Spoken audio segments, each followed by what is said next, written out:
Queridos irmãos, queridas irmãs, que a paz de Jesus, a ternura de Maria e o amor de José, os membros da Sagrada Família, estejam sempre com vocês e suas famílias.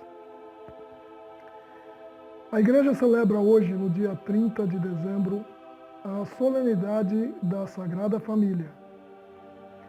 Quando Deus quis, no seu amor, enviar o seu Filho para morar entre nós, Ele escolheu uma família para receber o Verbo Divino.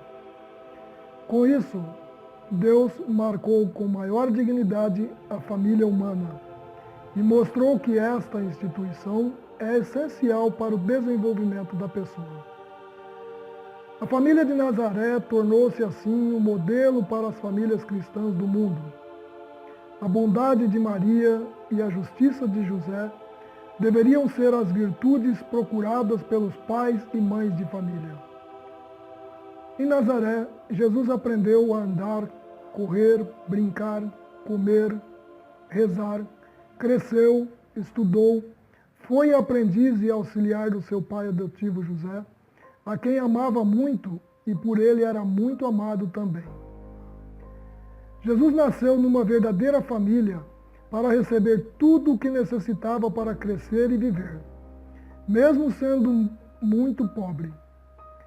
Teve o amor dos pais unidos pela religião, trabalhadores honrados, solidários com a comunidade, conscientes e responsáveis por sua formação escolar, cívica, religiosa e profissional.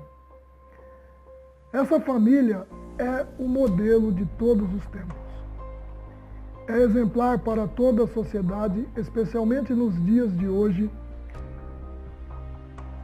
tão atormentada por divórcios e separações de tantos casais, com filhos desajustados e todos infelizes. A família deve ser criada no amor, na compreensão, no diálogo, com consciência que haverá momentos difíceis e crises. Para nossa reflexão, cada homem e cada mulher que deixam o pai e a mãe para se unirem em matrimônio e construir uma nova família, não o podem fazer levianamente, mas devem fazê-lo somente por um autêntico amor, que não é uma entrega passageira, mas uma doação definitiva, absoluta, total, até a morte.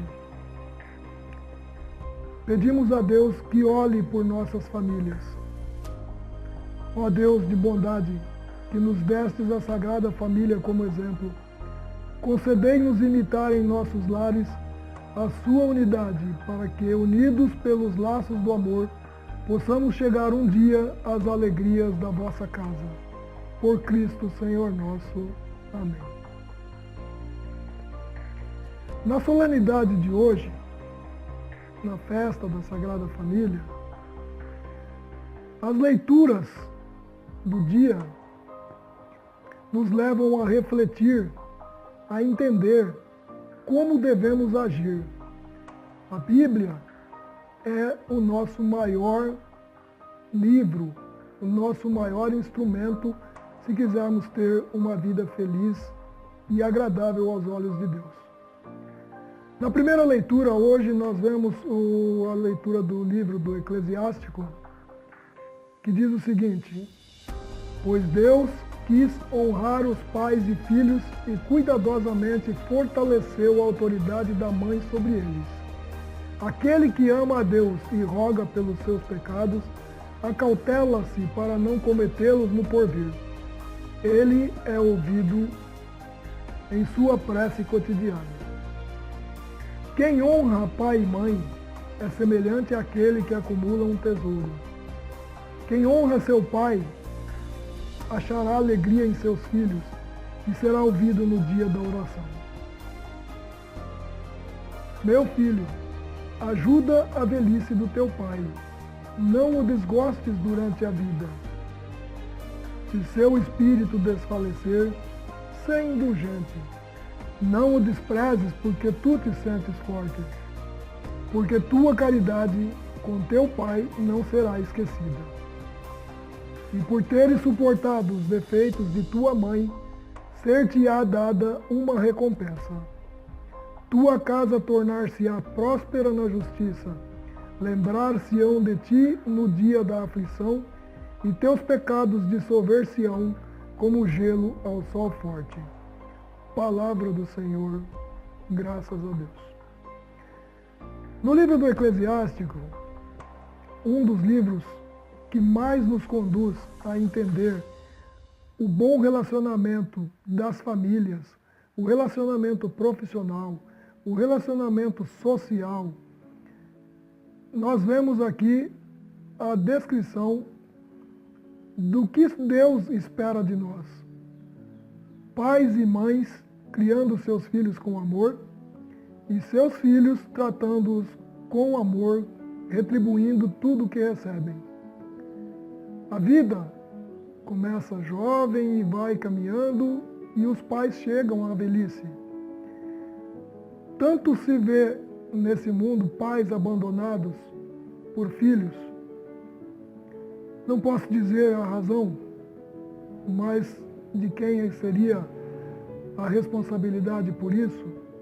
Mas os filhos devem procurar sempre acolher, aceitar e ajudar seus pais na velhice. Pois assim como diz a palavra, tua casa tornar-se-á próspera na justiça e se lembrarão de você no dia da aflição. E teus pecados dissolver-se-ão como gelo ao sol. Isso também é um exemplo, não só para os pais, mas também hoje se fala muito do respeito aos idosos, a consideração aos idosos, a ajuda ao pessoal da terceira idade, aos idosos que necessitam. Aqui também fica um lembrete que não são só os pais, todos os idosos merecem a responsabilidade e merecem a consideração pela vida que tiveram. A segunda leitura, que é a leitura da carta de São Paulo aos Colossenses, também foi escrita para conscientizar aquela comunidade de Colosso para a responsabilidade da família. E também, se somos eleitos de Deus, devemos revestir-nos de entranhada misericórdia, de bondade, humildade, doçura e paciência. Assim diz a carta de São Paulo. Portanto, como eleitos de Deus, santos e queridos, revestivos de entranhada misericórdia, de bondade, humildade, doçura e paciência.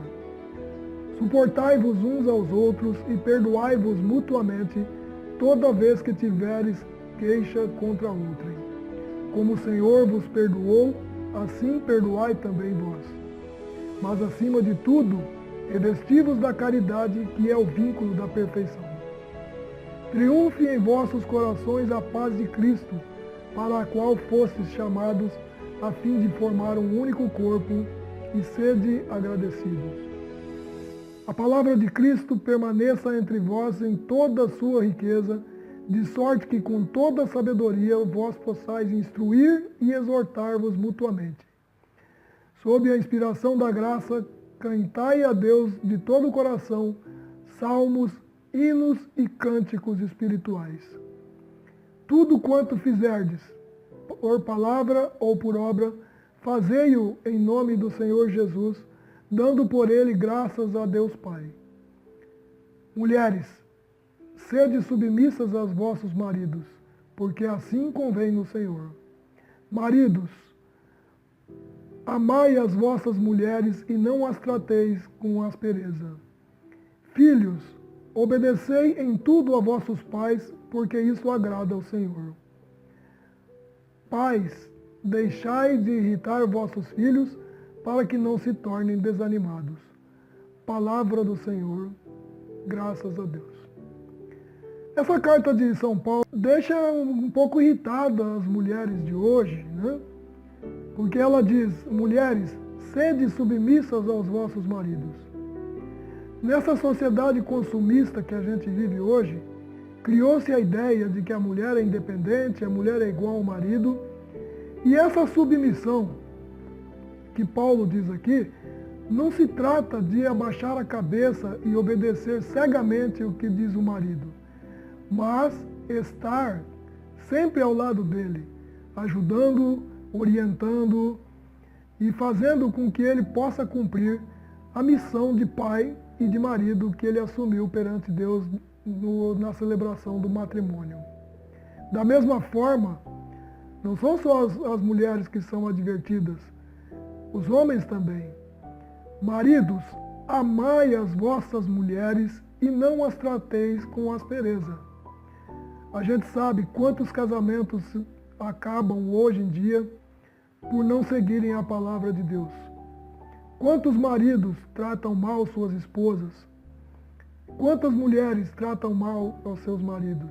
Para os filhos, obedecei em tudo a vossos pais, porque isto agrada ao Senhor. Não é só porque agrada ao Senhor, não. Faz bem para a família, faz bem para o desenvolvimento da pessoa, faz bem para o desenvolvimento do filho, para que ele consiga entender e ter a humildade de aceitar o que pai e mãe estão lhe ensinando. Humildade não é vestir uma roupa velha, é uma roupa suja ou rasgada. Humildade é saber que a gente não sabe tudo e que a gente precisa aprender daqueles que têm mais experiência do que a gente. E também os pais, não maltratem os vossos filhos para que eles não se tornem desanimados. Aqui nessa carta de Paulo, a gente vê as instruções que todos os pais, mães e filhos devem seguir para ter uma família santa e abençoada e próspera e agradável aos olhos de Deus. O Evangelho hoje mostra também a presença de Jesus entre os mestres do templo.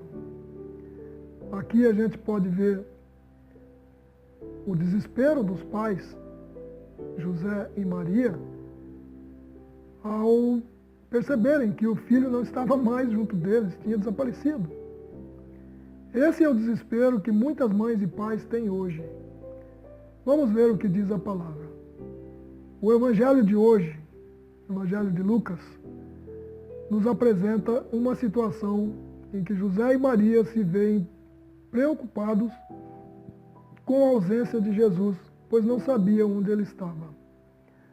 Os pais de Jesus, em todos os anos, iam a Jerusalém para a festa da Páscoa.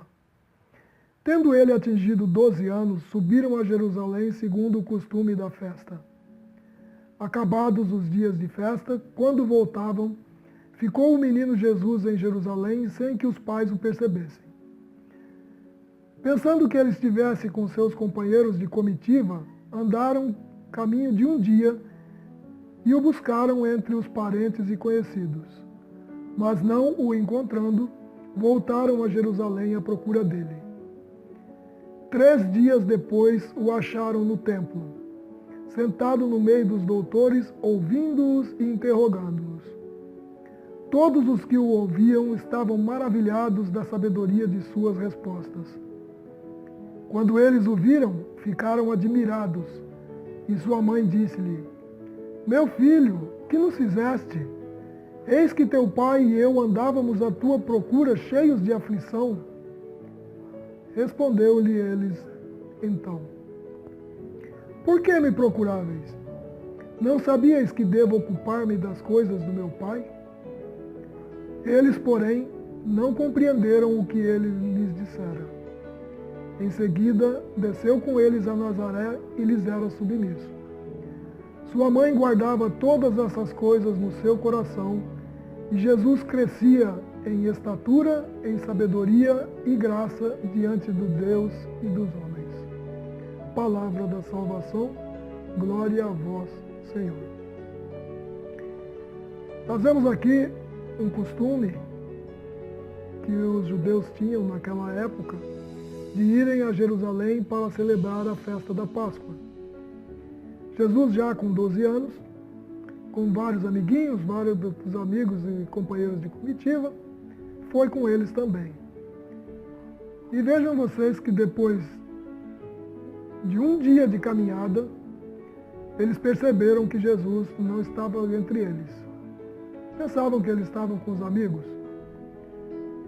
Não tem aqui nenhum descuido dos pais pelos filhos, mas sim que era costume naquela época. Voltaram aflitos a Jerusalém e encontraram Jesus entre os doutores da lei no templo. E todos se maravilhavam com a sabedoria daquele menino de apenas 12 anos. Cheios de aflição, escutaram Jesus dizer-lhes que ele precisava cuidar das coisas do Pai. Naquele momento, eles não entenderam, mas Maria guardou isso em seu coração e mais tarde ela pôde compreender o que Jesus quis lhe dizer naquele dia. O importante aqui é ver que após o reencontro, Jesus voltou com eles para Nazaré, pois lhes era submisso. O amor de filho e o respeito pelos pais é um grande exemplo que Jesus nos dá nessa palavra. Caríssimos, como vocês viram, as leituras e a palavra de Deus proclamada na missa de hoje nos conduz à reflexão de como devemos agir em nossas famílias. O amor pelos pais, o respeito e a consideração, o apoio na velhice, a obediência e a humildade de aceitar os ensinamentos que eles nos passam. Isso é muito importante, porque quando se chega na idade adulta, já com seus filhos, o que vocês aprenderam, o que nós aprendemos na infância, com os nossos pais, a gente passa adiante para os nossos filhos. E é nossa responsabilidade, assim como nossos pais nos mantiveram firmes na fé e acreditando no poder e no amor divino de Deus por todos os homens, a gente consiga também propagar isso para os nossos filhos. Não com palavras, mas com ações. Maridos, amai vossas esposas e não as trateis com aspereza. Mulheres, sejam submissas aos seus maridos. Filhos, respeitem e honrem seus pais. Que a Sagrada Família possa ser o exemplo de vida de cada família nesse mundo. Abençoa, Senhor, as famílias e a nossa também. Fiquem com Deus e que Deus os abençoe e os proteja poderosamente. Amém.